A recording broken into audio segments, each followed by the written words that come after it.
Hello miners of the internet.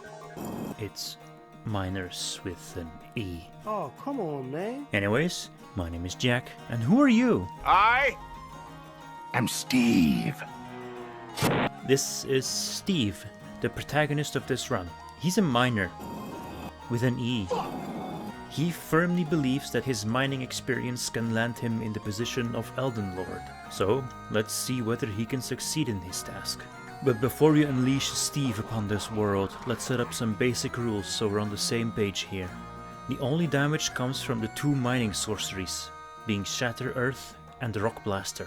Buffing spells and consumables are allowed, and there's no level cap. And Big Mac thankies to my buddy Yendru64 for suggesting me this challenge. Very epic. Entering the lands between, I got Torrent and ran to Margit to gain access to the Round Table. After being able to freely warp to the Round Table, I set out to get my first staff, the Astrologer's Staff, which I, not even 10 minutes later, got rid of because of the Meteor Staff, which has a higher sorcery scaling, so yeah, that was a good waste of time. Now I needed to get one of my drill spells. I set out to get Rock Blaster first, believing it to be the superior spell of the two. It took quite a while, since my vigor was still at 10, but after a little struggle I got Rock Blaster. For maximum damage I set out to farm 2 Digger Staves at the Raya Lucaria Crystal Tunnel, since the routing is not as lethal as the Celian Crystal Tunnel. The drop chance isn't all too high, being at a low 2%, but it didn't take me 10 minutes to get both.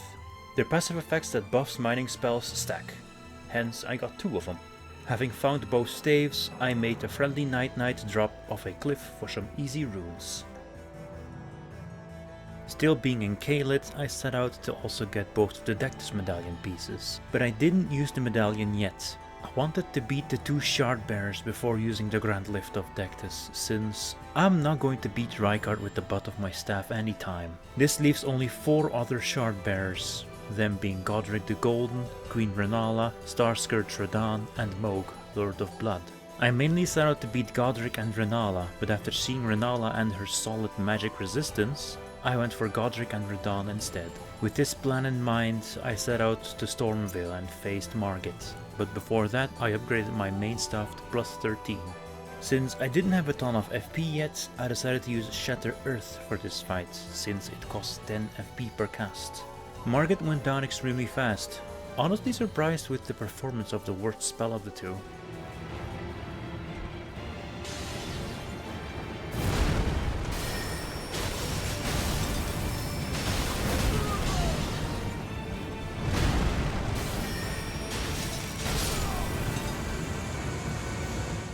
After achieving this victory, I immediately rushed Godric and used the same strat as Margit for stage 1. But when stage 2 started, I used Rock Blaster once, and immediately saw the immense potential that spell had, and finished Godric using Rock Blaster.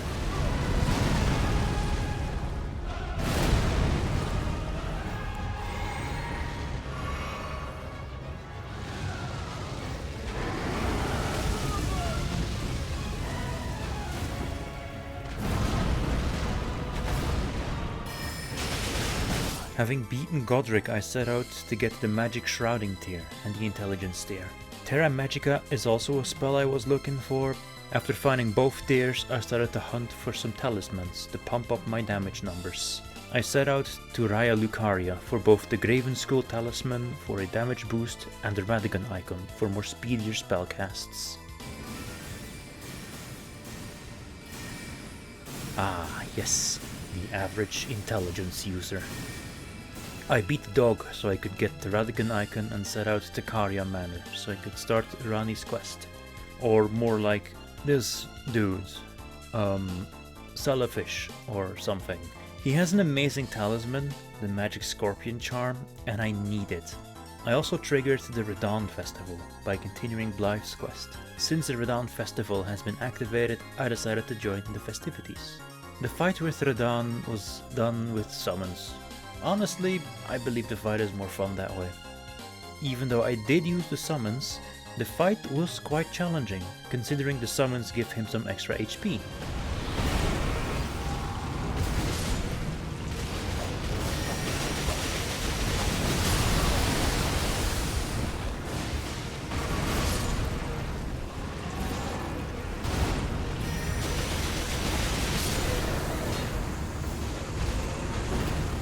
Now that I have the 2 needed great runes to access Leyndell, I took the lift of Dectus to access Altus. In Altus, I got the Amber Starlight Shard for Smelly Fish. Giving him the Amber Starlight Shard rewards me with the Magic Scorpion charm. I went to the Draconic Tree Sentinel guarding the entry to Leyndell.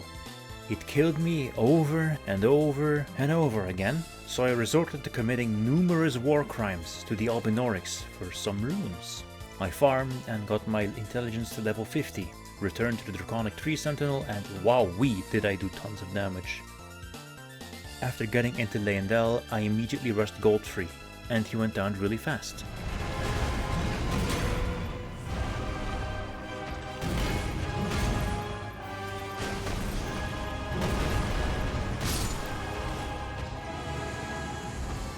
I didn't go for Morgott immediately.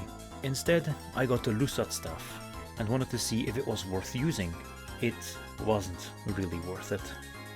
So, coming to that conclusion, I decided to fight Morgott with the double digger staves, and my damage was actually getting insane. Rock Blaster demolished Morgott, and I honestly wasn't expecting that performance from a mining tool.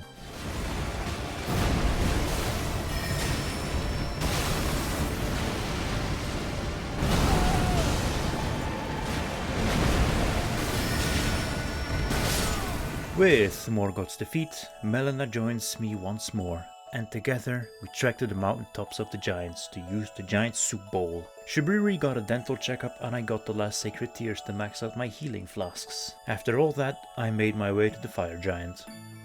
Where do I even begin?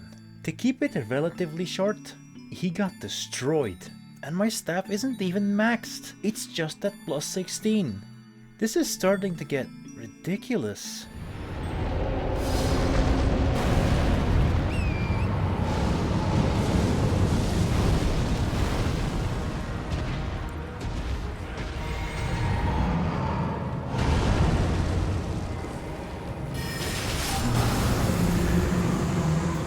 Initially, I didn't spend too much time in Farum, Azula when I arrived for the first time.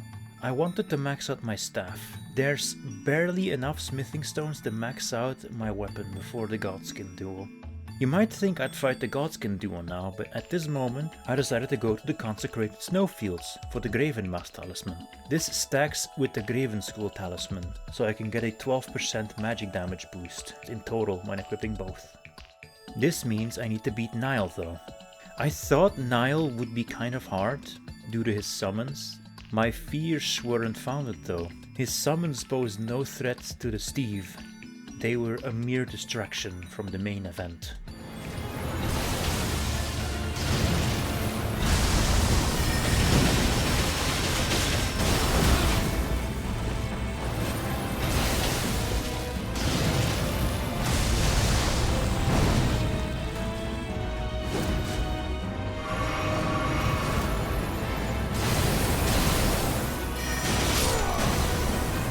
Niall goes down, allowing me to get a part of the Halictree medallion. Ah, the snowfields. I just took the Gravenmask talisman and went back to the Godskin duo, which was quite a struggle when both are alive.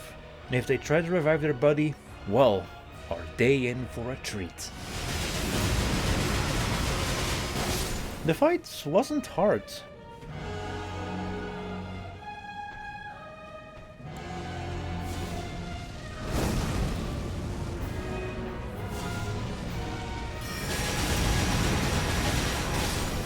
After beating the duo, Malekith was next on the chopping board.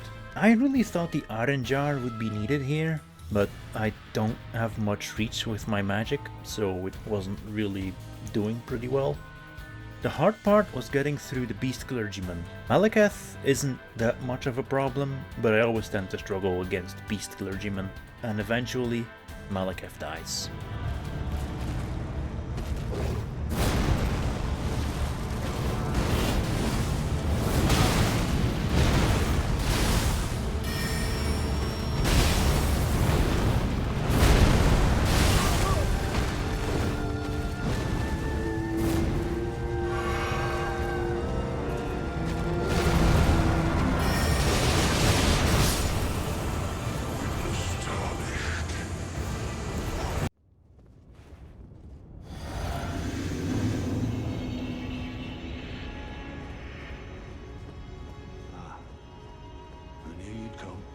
to stand before the Elden Ring.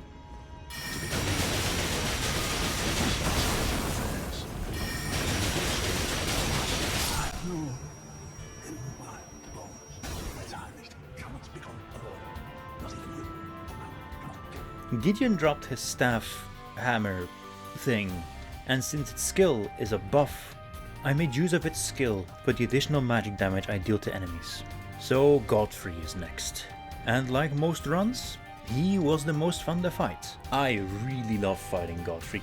There was no struggle with the fight, and he went down honorably, like a true warrior.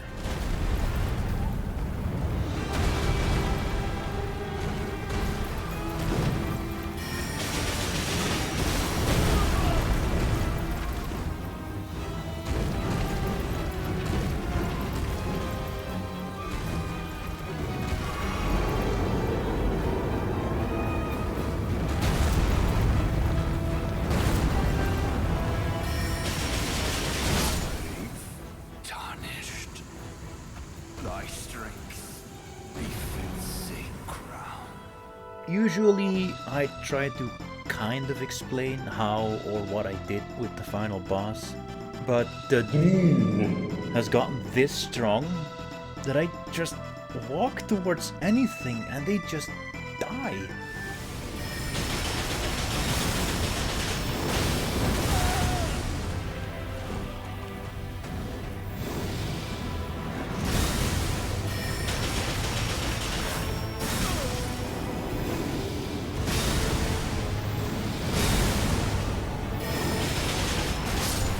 The beast put up more of a fight, but still.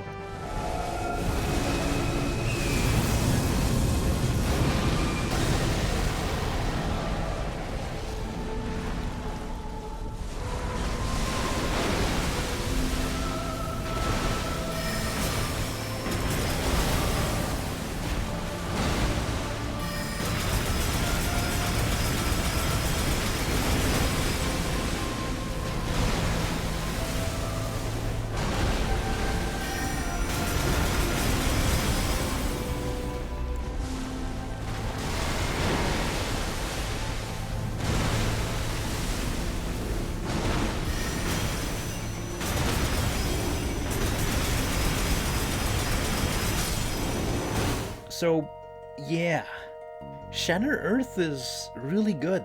If it weren't for Yen to tell me to give it a shot, I probably wouldn't even have thought about using these spells. Because of how forgettable they are. Well, one of them still is. And that's about it. I need to go now. Bye.